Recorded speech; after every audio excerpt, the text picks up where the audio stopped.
titik terakhir peradaban manusia secara global ini kelihatannya dari 20 ke 21 nanti itu ada gejala-gejala bacaan alam kok mengerikan ya, mengkhawatirkan gitu. Jadi gejala itu ada ya? Ya, yang ya itu tadi yang ikan-ikan.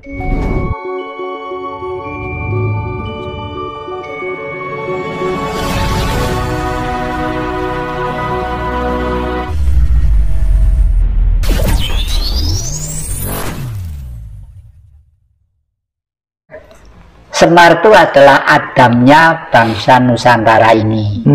Adamnya orang Eropa namanya Anglo-Saxon ya, bangsa Anglo-Saxon. Adamnya orang Negro ada sendiri, Adamnya orang Cina namanya Julaihut, Adam kita namanya Bodronoyo ya. Bodro itu matahari, Noyo itu cahaya. Jadi manusia Indonesia sebenarnya adalah tercipta dari sinar matahari. Karena apa? Karena Sang Maha pada waktu membuat permainan yang namanya bumi, saya anggap itu permainan oleh beliau. Ya, beliau mewujudkan dirinya harus berbentuk titah, lalu menjadi manusia ini. Makanya Semar itu digambarkan perutnya besar, bokongnya besar, bunder gini ya. Itu artinya apa? Dan matanya rembes. Artinya bumi itu selamanya memang untuk manusia. Oleh karena itu manusia harus menjadi front terdepan keteladanan yang harus menjaga ekosistem dan kepada kehidupan-kehidupan yang lainnya, termasuk binatang, termasuk mengerti tentang gaib ya. Gaib harus mengerti. Karena gaib ada sebelum ada manusia. Bumi diciptakan untuk menjaga ekosistem, menjaga gunung, menjaga api, menjaga hutan, menjaga bambu-bambu, menjaga sumber-sumber. Gaib diciptakan dulu. Ada maha gaib, ada gaib. Maha gaib misalnya Ibu Ratu Emas Laut Selatan. Ya, orang Cina menyebut Dewi Kuan Im. Kalau di Alkitab disebut the Queen of the South Sea, jadi seorang ratu di Laut Selatan gitu. Nah, teman saya Jerry dari Jerman itu sekarang itu lagi mendekat dengan beliau supaya beliau mengokohkan nanti kalau di Nusantara itu sudah ada seorang raja yang bijak supaya sang ibu nanti ikut menjaga. Dan dia benar juga, Bung Karno selalu ke sana, kerajaan Yogyakarta, kerajaan Solo selalu membuat Songgo Buwono, yaitu untuk pertemuan dengan beliau. Pertemuan itu bukan porno, temu rasa, termasuk membuat sesuatu. Makanya kesakralan keraton-keraton itu masih ada gitu. Iya.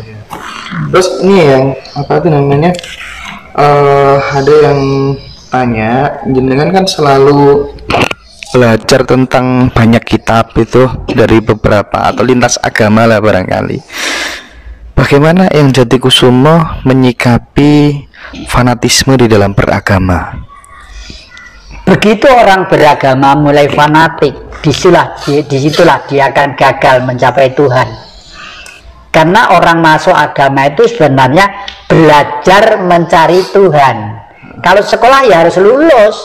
Kalau udah lulus tuh cirinya apa? Bertuhan. Kalau sudah bertuhan, tidak ada skat ya, tidak ada sekat, tidak ada kelompok dan golongan. Besok kalau mati itu enggak, Sang Maha Pencipta, kamu agamanya apa? Ayo sana, kapelingmu sana, kamu sana, kamu sana. Kamu orang Islam, Islam apa? Apa aliranmu apa? Mazhabmu apa? Nasrani, atau Kristen apa Katolik? Gerejamu di mana? Enggak seperti itu udah gak ada. Itu semua adalah buatan manusia supaya hidup ini berbudaya, beradab. Nah, mau belajar beradab kok gak lulus ya keliru toh. Yang enak bertuhan. Saya itu belajar untuk bertuhan, artinya apa? Ya cinta kasih kepada semuanya. Dan saya membangun rumah ini, membangun perdepoan di Singosari yang sedemikian besarnya. Mungkin Mas Hendra nggak percaya, tapi buktinya ada, adik saya masih hidup. Saya tuh dibantu apa? Dibantu genderuwo. Aneh ya, lo genderuwo kok bantu.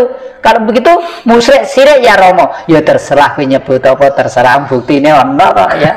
Umpama saiki didolok payu berapa M tempat saya itu. Ini berapa M semuanya itu ya.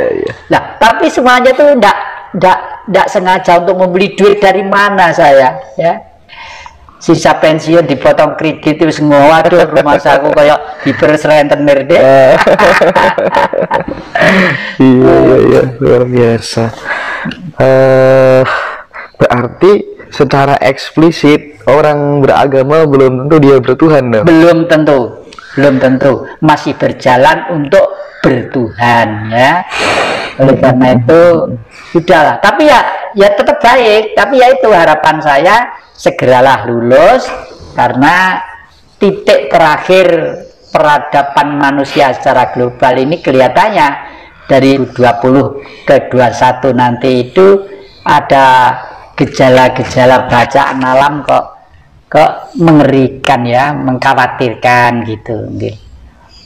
Jadi gejala itu ada ya? Ya, ya itu tadi yang ikan-ikan di laut, termasuk ikan paus itu gelisah semua sekarang itu.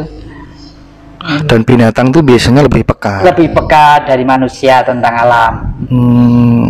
Dan yang jadi memberikan saran ya ngurangi makan, ngurangi tidur ya, supaya selamat dari garu yang lewat itu tadi gitu ya, yang ya garu yang lewat. Dan itu tidak hanya yang jati aja yang mengatakan, banyak sesepuh juga ya. Ya, makanya akhir bulan ini raja-raja kumpul di Bali, seluruh Nusantara ini. Saya juga berangkat ke sana nanti. Itu misinya apa? Mengalternatif ya, membuat alternatif solusi minimal mengatasi kalau sesuatu hal terjadi. Kerajaan besar atau kecil, termasuk kepala-kepala suku adat, umumnya itu yang masih dekat dengan alam dan rakyat. Nah, misalnya hari ini akhir-akhir ini ibu-ibu di Singosari itu mempunyai inisiatif yang bagus sekali ya. Apa itu? Indonesia itu banyak rempah-rempah, daun-daun dan pohon-pohon yang sebenarnya obat. Lalu ibu-ibu kumpul membuat rokok obat ini. Ini masih diurus karena ibunya yang membuat inisiatif itu berangkat dari daerah Tulungagung, sangat fanatik dengan daerahnya.